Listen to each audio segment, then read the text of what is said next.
Hi നമസ്കാരം. ഇന്നത്തെ നമ്മുടെ ലെസൺ ഫ്രേസൽ വെർബ്സ്.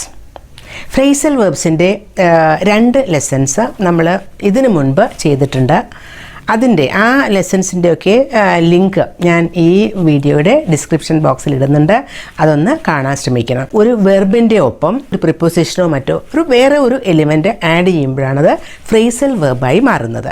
ഫ്രേസൽ വെർബിന് നമ്മുടെ ഇംഗ്ലീഷ് കമ്മ്യൂണിക്കേഷനിൽ ഒരുപാട് ഇമ്പോർട്ടൻസ് ഉള്ള ഒരു കാര്യമാണ്. ഓക്കെ, എല്ലാ ഫ്രേസൽ വെർബ്സും പഠിക്കേണ്ടത്, പക്ഷേ നമുക്ക് എപ്പോഴും ആവശ്യം വരുന്ന ഫ്രേസൽ വെർബ്സ് നമ്മളെപ്പോഴും അറിഞ്ഞിരിക്കേണ്ടത് ആവശ്യമാണ്. അപ്പോൾ അതുകൊണ്ട് കോമൺ ആയിട്ട് യൂസ് ചെയ്യുന്ന ഫ്രേസൽ വെർബ്സാണ് നമ്മൾ നോക്കാൻ പോകുന്നത്. First one, brush up.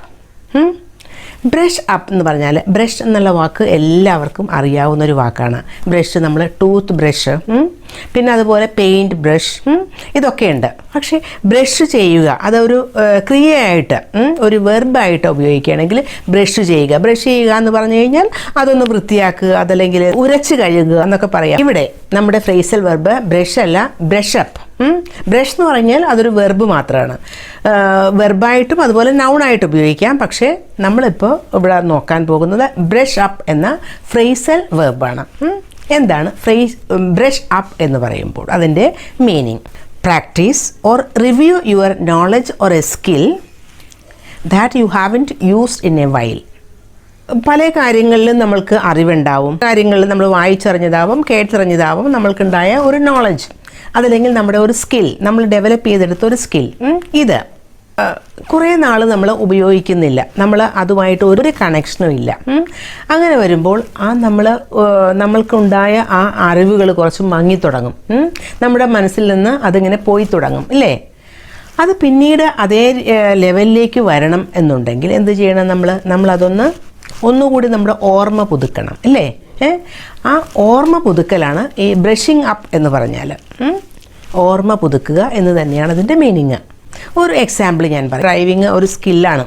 നമ്മളത് പഠിച്ചു, ഡ്രൈവിംഗ് ഒക്കെ പഠിച്ചു, നമ്മൾക്ക് വണ്ടി ഓടിക്കാൻ നമ്മൾ റെഡി ആയിട്ടിരിക്കുകയാണ്. പക്ഷേ നമ്മൾക്ക് കുറേ കാലം വണ്ടി ടച്ച് ചെയ്യാൻ പറ്റിയില്ല. അപ്പോൾ എന്താ സംഭവിക്കുക? കുറേ നാളായത് നമ്മൾ പഠിച്ച ആ ഒരു സ്കില്ല്, ഡ്രൈവിംഗ് സ്കില്ല് നമ്മൾ പതുക്കെ മറന്നു തുടങ്ങും, അല്ലേ? പിന്നീട് അതിൻ്റെ ഒന്ന് ശരിയായിട്ട് ആ ഒരു ലെവലിലേക്ക് വരണം എന്നുണ്ടെങ്കിൽ നമ്മളതൊന്ന് എന്ത് ചെയ്യണം? നമ്മളൊന്ന് ബ്രഷപ്പ് ചെയ്യണം. We have to brush up our driving skill. അത് ഒരു സ്കില്ലിൻ്റെ കാര്യം മാത്രമല്ല, ഒരു ലാംഗ്വേജ് നമ്മൾ മനസ്സിലാക്കി കഴിഞ്ഞു, പഠിച്ചു കഴിഞ്ഞു, പക്ഷേ അത് പിന്നീട് കുറേ കാലം അത് ഉപയോഗിക്കാതിരുന്നാൽ അത് കുറേശ്ശെ നമ്മൾ മറന്നു തുടങ്ങും, അല്ലേ? പിന്നീട് നമ്മൾക്ക് അത് ആ ഒരു ലെവലിലേക്ക് വരണമെങ്കിൽ we have to brush up that language. മനസ്സിലായിട്ടുണ്ടാവും ബ്രഷ് അപ്പ് എന്നുള്ളതിൻ്റെ meaning. Next phrasal verb give up. Give up എന്ന് പറഞ്ഞാൽ ഒരു മീനിങ് അതിൻ്റെ സ്റ്റോപ്പ് ട്രൈയിങ്. മലയാളം പറഞ്ഞാൽ ഉപേക്ഷിക്കുക. Don't give up your dreams.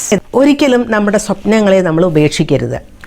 പലപ്പോഴും പല കാര്യങ്ങളും നമ്മൾ ചെയ്ത് ഒരുപാട് ശ്രമം കഴിയുമ്പോൾ നമ്മൾക്ക് എന്താ തോന്നുക? അതിന് പറ്റില്ല, അത് ഉപേക്ഷിക്കും, അല്ലേ? അപ്പം അതാണ് ഗിവ് അപ്പ് എന്ന് പറഞ്ഞാൽ ഉപേക്ഷിക്കുക, സ്റ്റോപ്പ് ട്രൈയിങ്. വേറെ ഒരു മീനിങ് ഉള്ളത് ക്വിറ്റ് എ ഹാബിറ്റ്. അതായത് ശീലമായി തീർന്ന ഒരു കാര്യം വിട്ടുകളയുക. He decide to give up smoking. Smoking എന്ന് പറയുന്നത് ഒരു ശീലമായി മാറിക്കഴിഞ്ഞിട്ടുണ്ടാവും. അത് he decide to quit smoking. Next word pick up. അതിന് ഒരു meaning take in one's hand. അതായത് കയ്യിലേക്ക് എടുക്കുക. Pick up the news paper എന്ന് പറഞ്ഞാൽ ന്യൂസ് പേപ്പർ എടുക്കൂ. ഇനി വേറൊരു meaning take from a place. ഒരു സ്ഥലത്ത് നിന്ന് എടുക്കുക. Or go somewhere to collect someone. സാധാരണ നമ്മൾ പറയാറില്ലേ, നീ അവിടെ നിന്നോളൂ, ഞാൻ അവിടെ നിന്ന് നിന്നെ പിക്ക് ചെയ്യാം. I will pick U up at 6 o'clock. ഞാൻ 6 o'clock നിന്നെ അവിടെ നിന്ന് പിക്ക് ചെയ്യാം. മനസ്സിലായല്ലോ? ഇന്ന് പഠിച്ച brush up, give up, pickup, ഈ 3 ഫ്രേസൽ വെർബ്സും വളരെ ക്ലിയർ ആയിട്ടുണ്ടാവും എന്ന് കരുതുന്നു. ബൈ.